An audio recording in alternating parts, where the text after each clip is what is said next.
Clark W.J. I've been looking at many photographs taken by my grandfather, Roscoe, through the years. The photograph I found with this story was not new to me. I'd seen it before, and several people speculated as to the identity of the person in it. We could plainly see that the gentleman was a crossing attendant at one of the rail crossings in town. The crossing attendants would lower the gate when a train was going through town, and then raise it as it went by. But nobody really knew who this fellow in particular ever was until now. His name was Clark J. J-A-Y. After 75 years of life, he kept a room in the back of the old evangelical church. He was born in Florence Township in 1850 as the youngest son of 3 children born to Freeman and Dolly J. His dad was a blacksmith. In Clark's early years, he was a sailor. Later, he was in charge of the old Lake House Hotel, eventually the Maud Elton Hotel, for about a dozen years. Then he was the man in charge of fish houses, both in Huron and Vermilion. His last job was as a watchman on the Grand Street crossing of the New York Central Railroad. Now, nobody will ever know the true story of the last days and thoughts of this guy.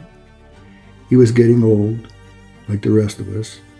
He was not in good health, like the rest of us, and allegedly fretting about losing his home to his son Charles. In 1924, he made arrangements with A.E. Beekle for his funeral. He demanded that there be neither minister nor flowers at his passing. He placed the money in the Bank of Vermilion, that's where the wine vault is today, along with an eerie letter that he gave to Mr. Beekle. It was dated May 7, 1924. This is to show how I want my body buried and funeral conducted. I don't want any funeral whatsoever. Just to be taken from your morgue with no minister, not a flower, and to be strictly private. And don't allow anyone to see me while I'm in the morgue, and only keep me as short a time as possible.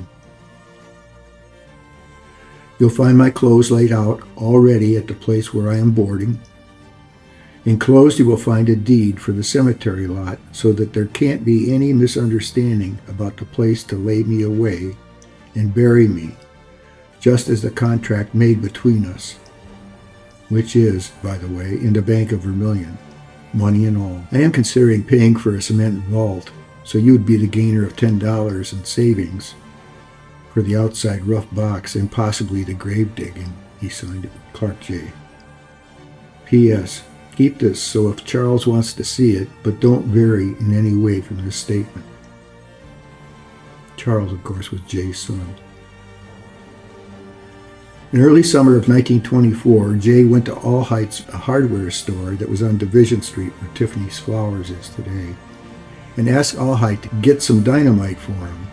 He told Allhite that he was going on a fishing vacation and had a friend up north who owned a lake. During the last week of August, Allhite sold Jay 13 sticks of dynamite that he got from a factory near Amherst. Jay later told him that his friend had taken the dynamite in his automobile to the lake. Then, when dawn came on Tuesday, August 1st, 1925, Jay asked a friend, a guy named Clarence Wagner, who also kept a room in the old church, to help him carry some cut glass to the home of a friend on Exchange Street. He said he wanted to get it there early because he was going to catch an early train on the nickel plate. Mr. Wagner helped him and set the basket on the front porch of the home. Now, unbeknownst to Mr. Wagner, it was the home of one Charles J., Clark J.'s son. The home had previously belonged to him. Clark J. took the basket and went around to the back of the home, fully expecting Wagner to leave and go to work. But Wagner was kind of curious. He went around the back of the house and saw Jay stooped over with a lit match in his hand. Wagner asked him why he was trying to set his friend's house on fire. Jay didn't hesitate to answer. He said, "Hell, man, this is dynamite." Jay had planted the dynamite all around the home and stuck it into all the ventilators. Wagner snatched the lit fuse and threw it into the street, and then waked the family in the house, telling them it was about to explode. Mr. Jay's attempt to demolish the house and kill his son and his son's wife, Estella, thwarted, he withdrew to his home in the church and locked the door.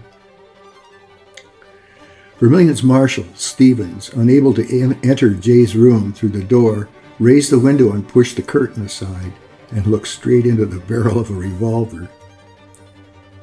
Perhaps Jay thought it was his son, but he didn't fire at the Marshal.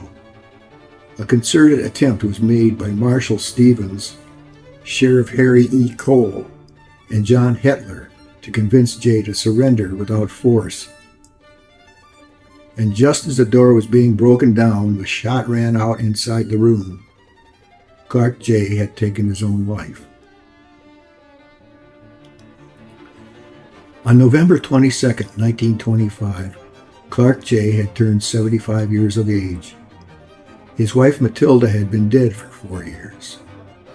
He had lived with his son some time after the death of his wife, but had taken a room in the church about 2 years earlier. The dynamite he had planted around his son's home was enough to blow up half the town. The village of Vermilion had truly dodged a bullet. Now, I don't know that Clarence Wagner was ever recognized as a hero, but that's really what he was.